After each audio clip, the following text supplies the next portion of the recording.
ਧੰਨ ਧੰਨ ਸ੍ਰੀ ਗੁਰੂ ਗੋਬਿੰਦ ਸਿੰਘ ਮਹਾਰਾਜ ਜੀ ਦੇ ਦਰਬਾਰ ਵਿੱਚ ਆਣ ਕੇ ਪਹਾੜੀ ਰਾਜੇ ਭੀਮ ਚੰਦ ਨੇ ਅੱਗੇ ਧਨ ਦੀ ਥੈਲੀ ਰੱਖ ਕੇ ਸਤਿਗੁਰ ਦੇ ਚਰਨਾਂ ਤੇ ਮੱਥਾ ਟੇਕਿਆ ਅਤੇ ਗੁਰੂ ਜੀ ਦੀ ਆਗਿਆ ਲੈ ਕੇ ਬੈਠ ਗਿਆ।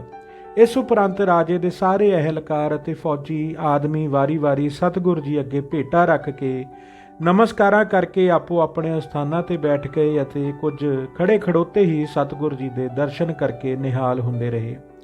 ਸਤਿਗੁਰ ਜੀ ਨੇ ਰਾਜੇ ਦੀ ਸੁੱਖ ਸ਼ਾਂਤੀ ਪੁੱਛ ਕੇ ਫਿਰ ਹੋਰ ਪਹਾੜੀ ਰਾਜਿਆਂ ਦੇ ਹਾਲ ਚਾਲ ਪੁੱਛੇ, ਜੋ ਭੀਮ ਚੰਦ ਨੇ ਵੱਖੋ ਵੱਖ ਸਭ ਦੇ ਨਾਮ ਲੈ ਲੈ ਕੇ ਦੱਸੇ। ਸਭ ਕੁਝ ਸੁਣ ਸੁਣਾ ਕੇ ਭੀਮ ਚੰਦ ਨੇ ਬੇਨਤੀ ਕੀਤੀ ਕਿ ਮੈਂ ਸੁਣਿਆ ਹੈ ਕਿ ਤੁਹਾਡੇ ਪਾਸ ਕੁਝ ਅਦਭੁਤ ਚੀਜ਼ਾਂ ਹਨ, ਉਹ ਕਿਰਪਾ ਕਰਕੇ ਮੈਨੂੰ ਵੀ ਦਿਖਾਵੋ। ਸਤਿਗੁਰ ਜੀ ਨੇ ਸੇਵਾਦਾਰਾਂ ਨੂੰ ਹੁਕਮ ਦੇ ਕੇ ਉਸੇ ਵਕਤ 5 ਕਲਾ ਸ਼ਸਤਰ ਅਤੇ ਚੌਕੀ ਮੰਗਵਾ ਕੇ ਰਾਜੇ ਨੂੰ ਵਿਖਾਏ। ਇਹਨਾਂ ਨੂੰ ਵੇਖ ਕੇ ਭੀਮ ਚੰਦ ਨੇ ਬਹੁਤ ਖੁਸ਼ ਅਤੇ ਹੈਰਾਨ ਹੋ ਕੇ ਪੁੱਛਿਆ, ਗੁਰੂ ਜੀ ਇਹ ਤੁਸਾਂ ਕਿੱਥੋਂ ਮੰਗਵਾਏ ਹਨ? ਗੁਰੂ ਜੀ ਨੇ ਅਸਾਮ ਦੇ ਰਾਜਾ ਰਤਨ ਰਾਏ ਦੀ ਸਾਰੀ ਗੱਲ ਸੁਣਾਈ ਅਤੇ ਕਿਹਾ ਕਿ ਉਹ ਗੁਰੂ ਘਰ ਤੇ ਸ਼ਰਧਾ ਧਾਰ ਕੇ ਭੇਟਾ ਕਰ ਗਿਆ ਹੈ।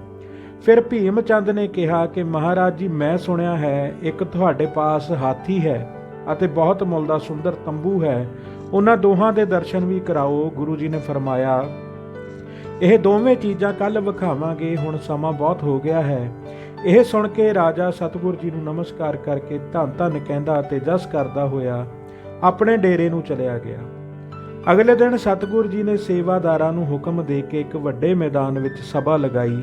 ਉਸ ਸਥਾਨ ਨੂੰ ਭਲੀ ਭਾਂਤ ਸਜਾਇਆ ਗਿਆ। 2.5 ਲੱਖ ਦਾ ਕਾਬਲ ਤੋਂ ਬਣ ਕੇ ਆਇਆ ਹੋਇਆ ਤੰਬੂ ਤਾਣ ਕਰਕੇ ਅਤੇ ਪ੍ਰਸ਼ਾਦੀ ਹਾਥੀ ਨੂੰ ਚੰਗੀ ਤਰ੍ਹਾਂ ਸ਼ਿੰਗਾਰ ਕੇ ਰਾਜੇ ਭੀਮ ਚੰਦ ਨੂੰ ਸੱਦਿਆ ਗਿਆ। ਸਤਿਗੁਰ ਜੀ ਇੱਕ ਸੁੰਦਰ ਸਿੰਘਾਸਨ ਉੱਤੇ ਵਿਰਾਜ ਰਹੇ ਸਨ। ਸੰਗਤ 4 ਚੁਫੇਰੇ ਤਾਰਕਾ ਮੰਡਲ ਵਾਂਗੂ ਸੁੰਦਰ ਫਰਸ਼ ਉੱਤੇ ਸਜ ਰਹੀ ਸੀ। ਰਾਜਾ ਭੀਮ ਚੰਦ ਆਪਣੇ ਵਜ਼ੀਰਾਂ ਅਤੇ ਸ਼ਸਤਰਧਾਰੀ ਫੌਜੀ ਦਸਤੇ ਨਾਲ ਦਰਬਾਰ ਵਿੱਚ ਪਹੁੰਚ ਗਿਆ ਅਤੇ ਸਤਿਗੁਰ ਜੀ ਨੂੰ ਨਮਸਕਾਰ ਕਰਕੇ ਆਪਣੀ ਜਗ੍ਹਾ ਤੇ ਬੈਠ ਗਿਆ। ਉਪਰੰਤ ਵਾਰੀ-ਵਾਰੀ ਵਜ਼ੀਰਾਂ ਅਤੇ ਅਹਿਲਕਾਰਾਂ ਨੇ ਸਤਿਗੁਰ ਜੀ ਨੂੰ ਨਮਸਕਾਰ ਕੀਤੀ ਅਤੇ ਦਰਸ਼ਨ ਕਰਕੇ ਬੈਠ ਗਏ। ਭੀਮ ਚੰਦ ਤੇ ਉਸ ਦੇ ਦਰਬਾਰੀ ਚਾਨਣੀ ਨੂੰ ਵੇਖ ਕੇ ਬਹੁਤ ਹੈਰਾਨ ਹੋਏ।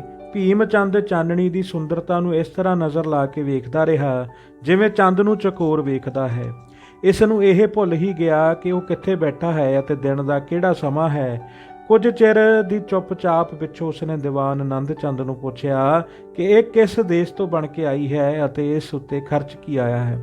ਮੈਂ ਇਸ ਵਰਗੀ ਸੁੰਦਰ ਪਹਿਲਾਂ ਕੋਈ ਚਾਨਣੀ ਨਹੀਂ ਵੇਖੀ।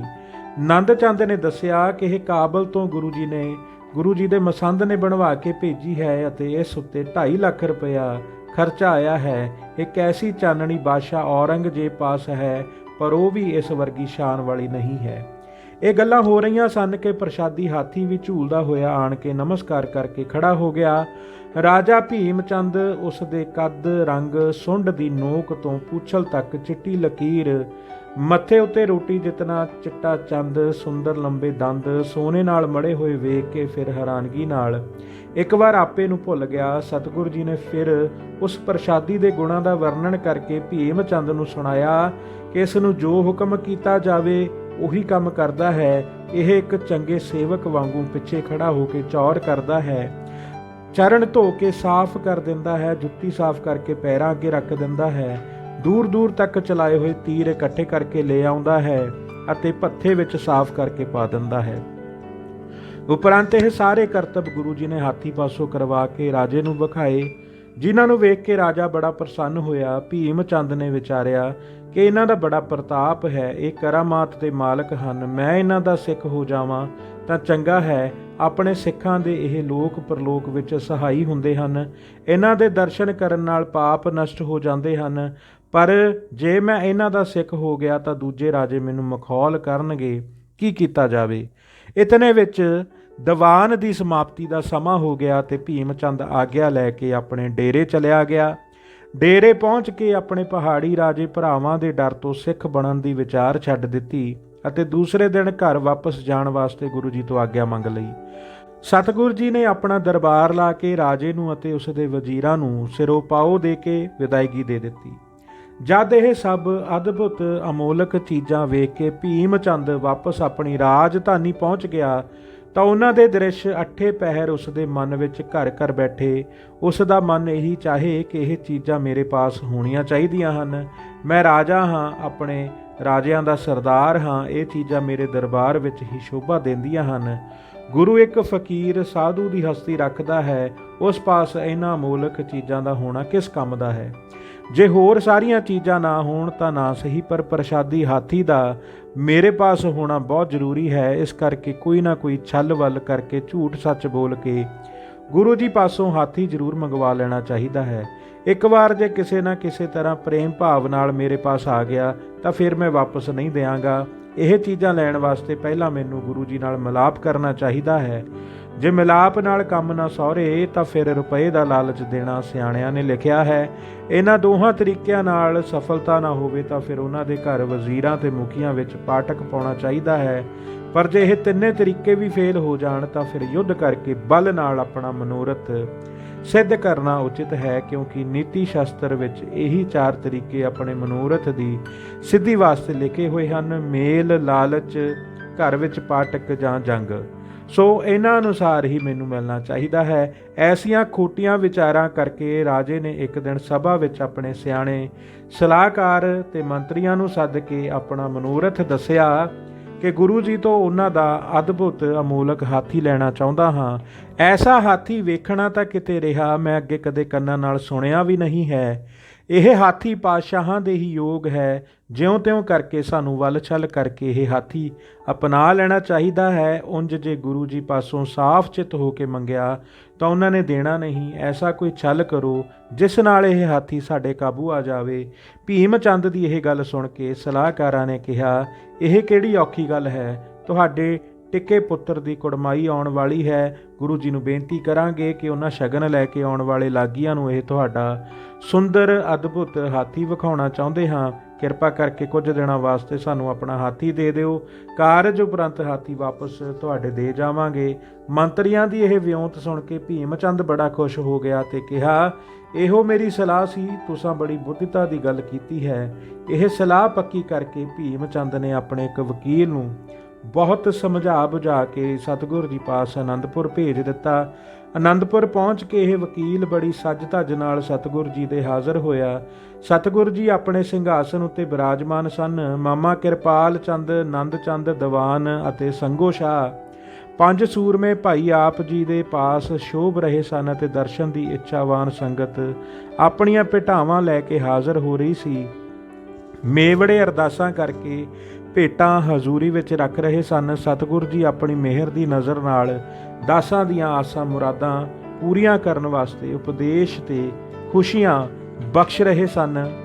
ਵਕੀਲ ਨੇ ਸਭਾ ਵਿੱਚ ਹਾਜ਼ਰ ਹੋ ਕੇ ਗੁਰੂ ਜੀ ਦੇ ਅੱਗੇ ਭੇਟਾ ਰੱਖ ਕੇ ਮੱਥਾ ਟੇਕਿਆ ਤੇ ਮੇਵੜੇ ਦੇ ਇਸ਼ਾਰੇ ਨਾਲ ਨਿਯਤ ਜਗ੍ਹਾ ਉੱਤੇ ਬੈਠ ਕੇ ਬੇਨਤੀ ਕੀਤੀ ਕਿ ਰਾਜਾ ਭੀਮ ਚੰਦ ਨੇ ਤੁਹਾਡੇ ਚਰਨ ਕਮਲਾਂ ਉੱਤੇ ਨਮਸਕਾਰ ਕਰਕੇ ਦਾਸ ਭਾਵ ਨਾਲ ਇੱਕ ਬੇਨਤੀ ਕੀਤੀ ਹੈ। ਸਤਿਗੁਰ ਜੀ ਨੇ ਰਾਜੇ ਦੀ ਸੁੱਖ ਸਾਂਦ ਪੁੱਛ ਕੇ ਫਰਮਾਇਆ ਕਿ ਹਾਂ ਕਹੋ, ਰਾਜੇ ਨੇ ਸਾਨੂੰ ਕਿਉਂ ਯਾਦ ਕੀਤਾ ਹੈ। ਵਕੀਲ ਨੇ ਕਿਹਾ, ਹਜ਼ੂਰ, ਰਾਜੇ ਨੇ ਹੱਥ ਜੋੜ ਕੇ ਬੇਨਤੀ ਕੀਤੀ ਹੈ ਕਿ ਮੇਰਾ ਜਿਤਨਾ ਕੁ ਰਾਜ ਹੈ ਇਹ ਸਭ ਤੁਹਾਡਾ ਹੀ ਹੈ। ਜਿੱਥੇ ਚਾਹੋ ਸੈਰ ਕਰੋ, ਸ਼ਿਕਾਰ ਖੇਡੋ ਅਤੇ ਆਨੰਦ ਕਰੋ। ਮੇਰੇ ਘਰ ਦੇ ਹਾਥੀ, ਘੋੜੇ ਆਦਿਕ ਜੋ ਕੁਝ ਤੁਸੀਂ ਮੰਗਵਾਉਣਾ ਚਾਹੋ ਮੰਗਵਾ ਲਵੋ। ਕਿਸੇ ਸ਼ੁਭ ਸਮੇਂ ਉਹ ਆਪਣੇ ਘਰ ਵਿੱਚ ਤੁਹਾਡੇ ਪਵਿੱਤਰ ਚਰਨ ਵੀ ਪਵਾਉਣਾ ਚਾਹੁੰਦੇ ਹਨ। ਰਾਜਾ ਜਦੋਂ ਦੇ ਆਪ ਜੀ ਦੇ ਦਰਸ਼ਨ ਕਰਕੇ ਗਿਆ ਹੈ ਤਦੋਂ ਤੋਂ ਰਾਤ ਦਿਨ ਤੁਹਾਡੇ ਹੀ ਗੁਣ ਗਾਉਂਦਾ ਰਹਿੰਦਾ ਹੈ। ਉਹ ਚਾਹੁੰਦਾ ਹੈ ਜਿਵੇਂ ਤੁਹਾਡੇ ਹੋਰ ਦਾਸ ਹਨ ਤੁਸੀਂ ਉਸ ਨੂੰ ਵੀ ਉਹਨਾਂ ਵਰਗਾ ਆਪਣਾ ਦਾਸ ਹੀ ਸਮਝੋ। ਵਕੀਲ ਪਾਸੋਂ ਇਸ ਤਰ੍ਹਾਂ ਸੁਣ ਕੇ ਸਤਿਗੁਰ ਜੀ ਦੇ ਦੀਵਾਨ ਨੰਦ ਚੰਦ ਨੇ ਕਿਹਾ, ਜੇਕਰ ਰਾਜੇ ਦਾ ਇਸ ਤਰ੍ਹਾਂ ਦਾ ਵਿਚਾਰ ਹੈ ਤਾਂ ਇਹ ਬੜਾ ਚੰਗਾ ਤੇ ਸ਼ੁਭ ਹੈ। ਸਾਡਾ ਆਪਸ ਵਿੱਚ ਮੇਲ ਮਿਲਾਪ ਸਦਾ ਵੱਧ ਤੋਂ ਵੱਧ ਹੁੰਦਾ ਜਾਏਗਾ। ਦੋਵੇਂ ਅਸੀਂ ਇੱਕ ਦੂਜੇ ਦੇ ਦੁੱਖ ਸੁੱਖ ਤੇ ਭਾਈਵਾਲ ਹੋਵਾਂਗੇ। ਦੀਵਾਨ ਨੰਦ ਚੰਦ ਦਾ ਇਹ ਉੱਤਰ ਸੁਣ ਕੇ ਰਾਜੇ ਦੇ ਵਕੀਲ ਨੇ ਕਿਹਾ ਕਿ ਫਤਿਹ ਸ਼ਾਹ ਸ਼੍ਰੀਨਗਰ ਦੇ ਰਾਜੇ ਨੇ ਆਪਣੀ ਲੜਕੀ ਦਾ ਰਿਸ਼ਤਾ ਰਾਜਾ ਭੀਮ ਚੰਦ ਦੇ ਲੜਕੇ ਟਿੱਕੇ ਨੂੰ ਕੀਤਾ ਹੈ। ਉਸ ਦੇ ਲਾਗੀਆਂ ਨੇ ਸ਼ਗਨ ਲੈ ਕੇ ਆਉਣਾ ਹੈ। ਉਹਨਾਂ ਦੀ ਅਗਵਾਈ ਵਾਸਤੇ ਘਰ ਵਿੱਚ ਤਿਆਰੀਆਂ ਹੋ ਰਹੀਆਂ ਹਨ। ਇਸ ਸਮੇਂ ਜੇ ਆਪਣੇ ਘਰ ਵਿੱਚ ਚੰਗੀਆਂ ਚੀਜ਼ਾਂ ਨਾ ਹੋਵਣ ਤਾਂ ਦੂਜਿਆਂ ਪਾਸੋਂ ਮੰਗ ਲਈਆਂ ਜਾਂਦੀਆਂ ਹਨ। ਇਸ ਵਿੱਚ ਕੋਈ ਦੋਸ਼ ਜਾਂ ਉਲਾਮਾ ਨਹੀਂ ਹੁੰਦਾ। ਐਸੇ ਸਮੇਂ ਹਰ ਇੱਕ ਨੂੰ, ਭਾਵੇਂ ਉਹ ਰਾਜਾ ਹੋਵੇ ਭਾਵੇਂ ਉਹ ਗਰੀਬ, ਜ਼ਰੂਰ ਕੁਝ ਨਾ ਕੁਝ ਮੰਗਣਾ ਹੀ ਪੈਂਦਾ ਹੈ। ਸੋ ਇਸ ਵਿਚਾਰ ਨਾਲ ਜਦ ਵੇਖਿਆ ਹੈ ਤਾਂ ਤੁਹਾਡੇ ਤੋਂ ਬਿਨਾਂ ਹੋਰ ਸਭ ਰਾਜੇ ਛੋਟੇ ਹਨ। ਜੈਸਾ ਪੁੱਤਰ ਸਾਡਾ ਹੈ ਵੈਸਾ ਹੀ ਆਪ ਜੀ ਦਾ ਹੈ। ਇਸ ਨਿਸ਼ਚੈ ਕਰਕੇ ਰਾਜਾ ਭੀਮ ਚੰਦ ਨੇ ਤੁਹਾਡੇ ਪਾਸ ਭੇਜਿਆ ਹੈ।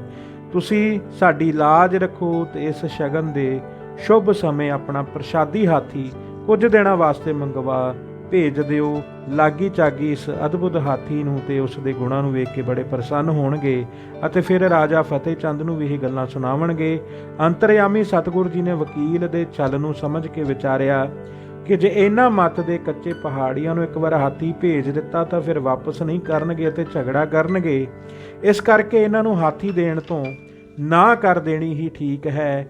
ਇਹ ਵਿਚਾਰ ਕਰਕੇ ਸਤਿਗੁਰ ਨੇ ਫਰਮਾਇਆ, ਇਹ ਸਾਡੇ ਇੱਕ ਪਿਆਰੇ ਸਿੱਖ ਨੇ ਇੱਛਾ ਧਾਰ ਕੇ ਸਾਨੂੰ ਸ਼ਰਧਾ ਨਾਲ ਭੇਟ ਕੀਤਾ ਹੈ ਅਤੇ ਬੇਨਤੀ ਕੀਤੀ ਸੀ ਕਿ ਇਸ ਨੂੰ ਆਪਣੇ ਪਾਸ ਹੀ ਰੱਖ ਕੇ ਇਸ ਤੋਂ ਸੇਵਾ ਲੈਣੀ, ਹੋਰ ਕਿਸੇ ਨੂੰ ਨਾ ਦੇਣਾ। ਇਸ ਵਾਸਤੇ ਗੁਰੂ ਘਰ ਦਾ ਇਹ ਨੇਮ ਹੈ ਕਿ ਜਿਸ ਤਰ੍ਹਾਂ ਕਿਸੇ ਪ੍ਰੇਮੀ ਦੀ ਇੱਛਾ ਹੁੰਦੀ ਹੈ ਉਸੇ ਤਰ੍ਹਾਂ ਹੀ ਕੀਤਾ ਜਾਂਦਾ ਹੈ। ਇਸ ਕਰਕੇ ਸਾਡੇ ਵੱਲੋਂ ਰਾਜੇ ਨੂੰ ਜਾ ਕੇ ਕਹਿਣਾ ਕਿ ਪ੍ਰਸ਼ਾਦੀ ਹਾਥੀ ਤੋਂ ਬਿਨਾਂ ਸਾਡੇ ਪਾਸ ਇੱਕ ਹੋਰ ਹਾਥੀ ਹੈ, ਜੇ ਉਹ ਚਾਹੋ ਤਾਂ ਮੰਗਵਾ ਲਵੋ। ਪ੍ਰਸ਼ਾਦੀ ਹਾਥੀ ਸਿੱਖ ਦੀ ਇੱਛਾ ਦੇ ਵਿਰੁੱਧ ਅਸੀਂ ਕਿਸੇ ਨੂੰ ਨਹੀਂ ਦੇ ਸਕਦੇ।